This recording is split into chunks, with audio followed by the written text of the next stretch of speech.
Blake Griffin plans to re-sign with the Clippers and is not open to leaving, sources telling Basketball Insider. Doc Rivers echoing those sentiments, adding that he believes Griffin retires as a Clipper.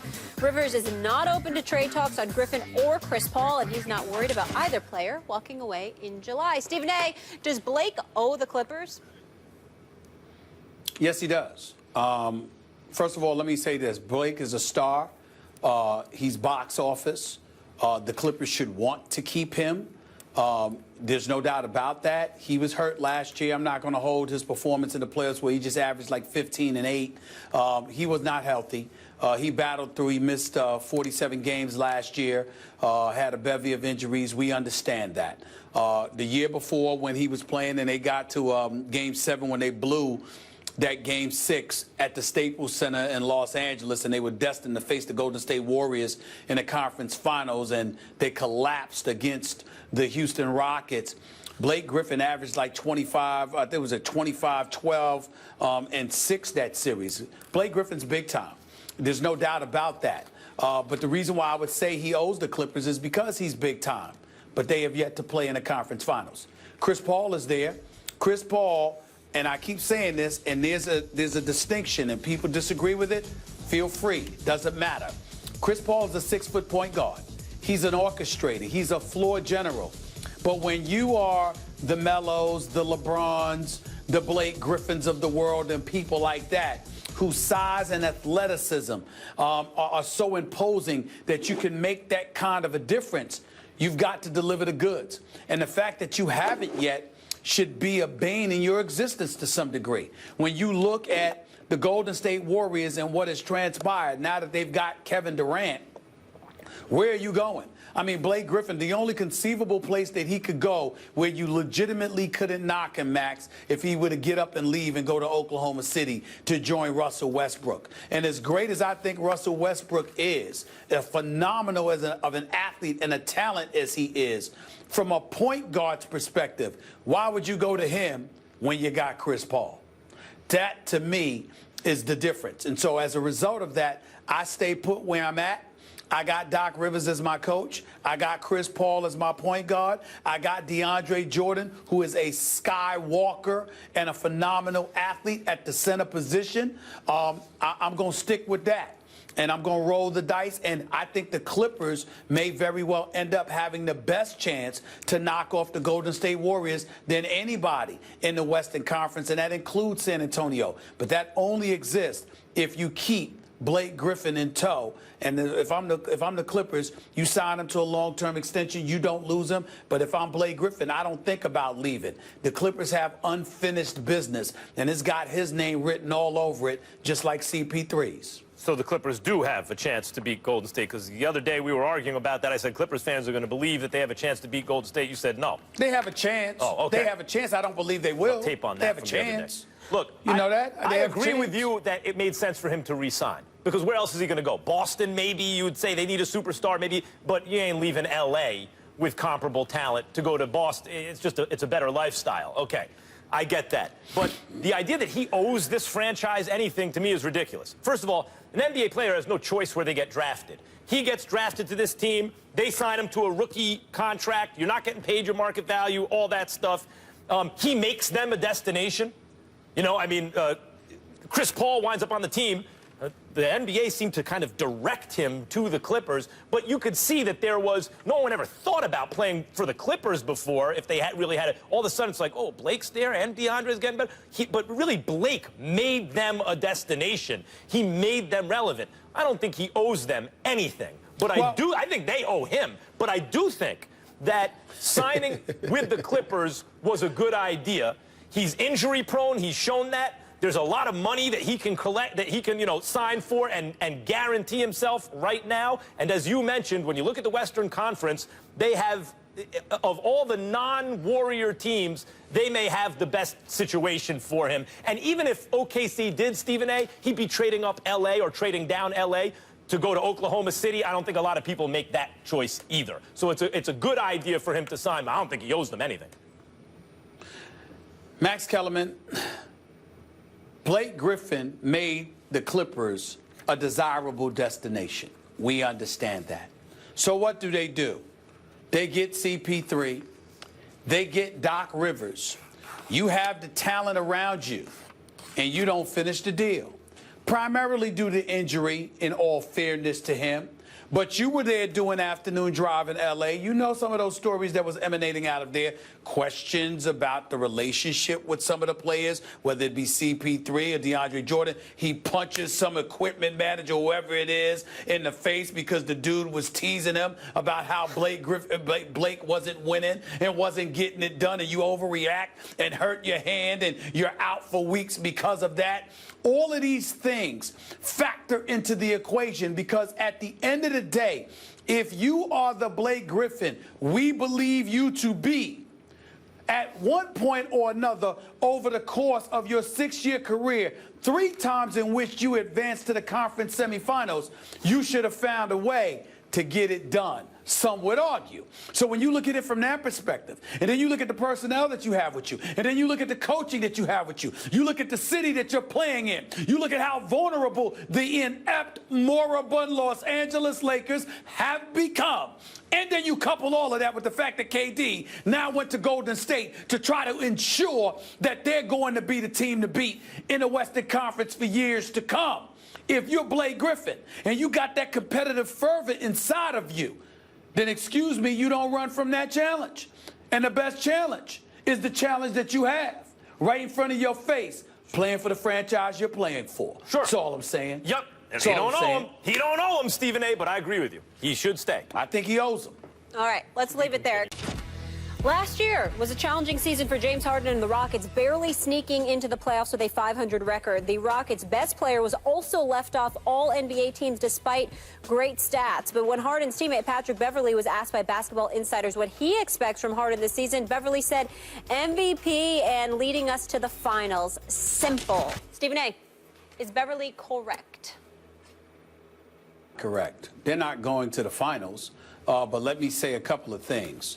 Patrick Beverley is one of my favorite players in the NBA. He is a pit bull, got the heart of a lion. He could play on my team any day of the week. He is hardcore. He gets after it. He defends. He's not an offensive player. He'll hit the occasional jump shot, make the occasional basket, but he's on there usually for defense and energy. He's as feisty as they come, and I'm sure he means what he says because he never looks at himself at being at a disadvantage. Because, Max, I'm here to tell you, I know the kid personally. He is one of the true rough riders in the game. He doesn't have Russell Westbrook talent, but he has Russell Westbrook heart. Patrick Beverley is built like that. Let me get that out the way. Having said all of that, he's still wrong as hell. And here's why he's wrong. Because Mike D'Antoni's their coach. It's really that simple. Mike D'Antoni is a good man. He's a damn good offensive coach. Doesn't think about defense. I know people who've called him, my former partner called him Mike Antoni. Take the D out of the D'Antoni because there is no D in D'Antoni because his teams don't play any defense. You can't win if you ain't playing any defense. Now, some would sit there and say the exception would have been the Phoenix Suns because when Steve Nash, Amari Stoudemire, and all of those boys were there, had Robert Horry not hip-checked Steve Nash into the scorer's table, and then the benches sort of emptied, and guys got suspended. Phoenix would have won that series, went to the finals, blah, blah, blah. Well, damn it didn't happen. And in the end, when we look at this Houston Rockets team, I just think they're ill-equipped to compete for a championship. They're not relevant in the championship picture. When you look at Golden State, when you look at San Antonio, when you look at the Clippers, they're clearly the 3 teams to beat, and then there's everybody else. And if you're going to look at somebody on the outside looking in, I'm going to look at Oklahoma City because even though Kevin Durant is gone, Russell Westbrook, Steven Adams, Enes Kanter, and those boys are still there. Houston has James Harden, who is a superstar offensive player, fresh off of averaging 29, 7.5, and 6. This brother is legit. He's big time. He's an offensive juggernaut, no doubt about it. But the Houston Rockets are not going to be good enough to warrant him getting strong MVP consideration. Mike D'Antoni not going to play any defense, so you'll have an opportunity to shoot in 7 seconds or left, get the ball out your hand and jack up shots all day, which will lead to more points for James Harden, but that's not going to necessarily lead to more wins for the Rockets. It's not going to lead to championship relevancy, thereby not making James Harden that relevant in the MVP conversation. He's an MVP talent. He is big time. But the team collectively will not be good enough, and as a result, they won't warrant MVP. He won't warrant MVP consideration because they won't warrant consideration at all. I think there's a very good chance James Harden can actually win the MVP this year. I think Patrick Beverley, who I agree with you, you gotta love the way he plays. He's so tough. He does get after it. If only James Harden cared as much about defense as Patrick Beverley cares about defense, he really would be a legitimate MVP level player. But the fact is he doesn't. He knows, everyone knows, the way you get paid in the NBA is to put up numbers. In fact, MVP voters in the NBA, not as bad as baseball MVP voters years ago, where if you had a lot of RBIs, they just give you the MVP, even if there were literally 10 players in the league better than you. Still, MVP voters tend to reward scorers and great offensive players, and James Harden can get to the basket and he can shoot the three, that's for sure. I want to get to Mike D'Antoni in a second, or right now, rather. He revolutionized the NBA, Stephen A, with the spread pick and roll, really exploiting fully the rules changes in the three-point shot. But when the rest of the league adjusted, and many adapted and adopted his parts of what he did into their own systems, like Greg Popovich, etc., and he didn't have an answer back, that means what he did, where you're like, my God, he's an offensive genius. If you have no answer once the league adjusts and starts doing you better than you do, then it's really like all you did was a parlor trick and everyone else figured it out. And one of the reasons I think D'Antoni hasn't had success since Phoenix, except briefly with Jeremy Lin, was in New York, is that he can't get his best players to buy in. Now, Carmelo's an ISO player, Kobe was an ISO player, Dwight had his own issues. James Harden's kind of an ISO player. I mean, he racks up some assists, but it's like the ball really sticks with him.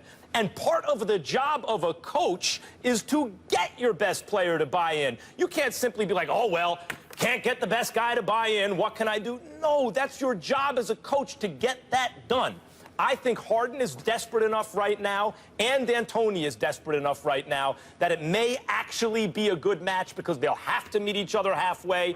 I think the Rockets, given the bottom of the West, it's a great top-heavy conference, but the bottom leaves enough room for them to get in there. And Harden, as by far the #1 offensive option on his team, when you look at Durant and Steph going to split votes, when you look at LeBron, who takes his foot off the gas in the regular season because he saves it for the playoffs, he may not get as many votes as he really deserves, especially with Kyrie coming up the way he is. You start looking around the league, it very well may boil down to Harden and Westbrook because voters reward scorers, and so much of the offense of those two teams is going to go through those two guys. I think Harden's right in the mix, Stephen A. But it can't be on mediocre teams, and that's exactly what Houston is going to be. Because how are you going to get two dudes with the same mentality moving?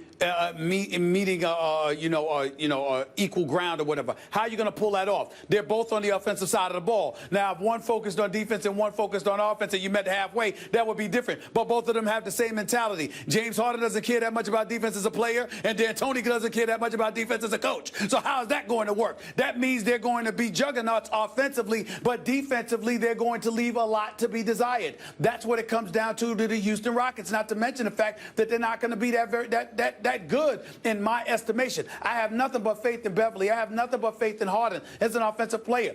D'Antoni is going to put points on the board. They're going to play an exciting brand of basketball, and I think that Houston is to be respected in that regard. But defensively, as much as sensitive as Mike D'Antoni, is about that, and it's a shame because I can't stand being critical of him because he's such a nice man. He really, really is, Max. He really is a nice guy. But the bottom line is he doesn't give a damn about defense. And no matter what he says, his history, his resume shows that he does not give a damn about defense. He even incriminated himself when he was coaching the Lakers because he was getting mad at the media because the media talked about how he didn't focus on defense at all in practice. He said, what are you talking about? I spent 25 minutes on defense. That's what he said. That's a quote, okay? I think it was 25 Stephen or 30 A, I was calling him Mike D'Antoni from way back. There's no defense on, although his defensive efficiency is a little, you know, it looks even worse than it is because there's so many possessions because he wants to score so fast. He's not quite as bad defensively as given credit for,